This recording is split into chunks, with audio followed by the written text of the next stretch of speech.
I spent about 3 or 4 hours in the ferry lineup last night, and I thought maybe I'd just do a little rant and share some thoughts with you about what I think needs to happen with BC Ferries. Did you know that they operate the largest ferry fleet in the world?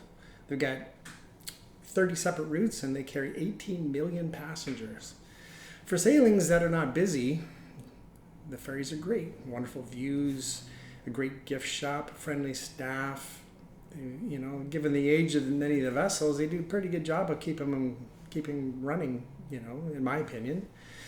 So if you want to get on a sailing, if it's one of those days, you just line up, go through the gate, get on, and enjoy your sailing. Life is good. Unfortunately, this has been a very tough summer for everyone with the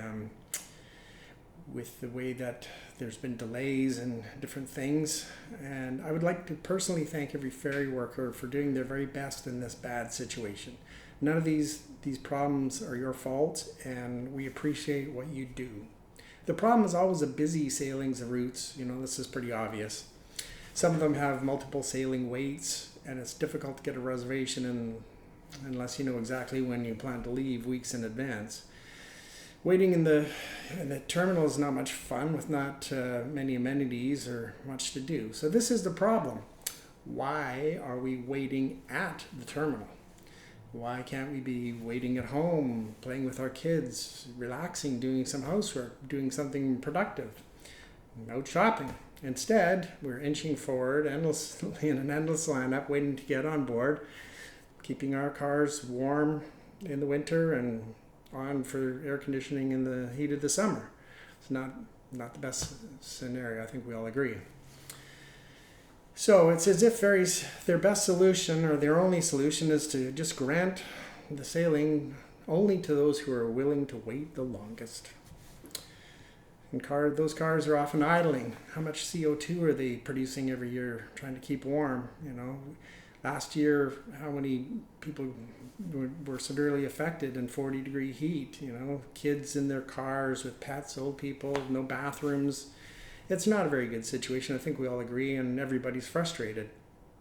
How many businesses are losing revenue because these people that are in the lineups aren't shopping in their stores? You know, they're leaving early to go to the ferry wherever they are. They're not enjoying wonderful BC or tourists. You know, everyone's affected here. So we have 4 major routes with hundreds of people in each route. And if you asked any one of those people how much they would pay to avoid a sailing wait, what do you think their answer would be? That answer is how much the budget is to fix this problem. The BC Ferries yearly report indicates a stat on how frequent the vessels leave on time. You know, that seems to be a major stat that they kind of cling to.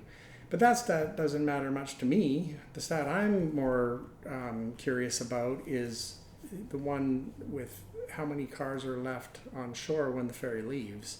That's one that matters most. So again, I ask that question, why do we need to wait at the terminal? So I've written many emails and tried to get involved with BC Ferries, and I created Twitter accounts and Instagram accounts and everything like that. And I haven't got a lot of success. So I'm making this video, and here's some solutions. Okay, so the very first solution would be to put on more ferries. But I don't think that's going to happen with the fires and the floods and the pandemic and the budgets and the fast ferry fiasco from years ago. So let's think of the ones that I thought of don't necessarily cost a lot, that, you know, relatively speaking. So the first thing I think they need to do is to do variable rates. So the last fare of the day, if it were half price, a lot of people would shift from their midday peak sailing time and travel on those routes. People don't get on a ferry just to get on a ferry, they want to go somewhere. So it seems to me that if you found that point where enough people are shifted to the weaker routes that are less expensive, you would kill 2 birds with 1 stone. You'd give a means of people to travel that don't have as much money, and you could offset that with the peak periods so that people don't need to wait. Okay, so that doesn't cost anything. They can do that overnight if they chose to do that. Okay. The other thing is, the key thing that I think is missing is that BC Ferries needs to communicate with us better. Their website is often incorrect. I've been advised to stay home and I end up going anyways, and there's 30% space available on the ferry. Other times it looks like it's clear and it says it's 60% available and I got a 2 sailing wait. It's not accurate because it doesn't measure the people lined up outside the gate. Right? So there's no mechanism for them to take all this information and compile it so it's accurate so that people trust it. When people don't trust it, they end up just going, because they get stressed out. They, I need to be home today, so I'm going to, wait until I get on the ferry. And this is silly, right?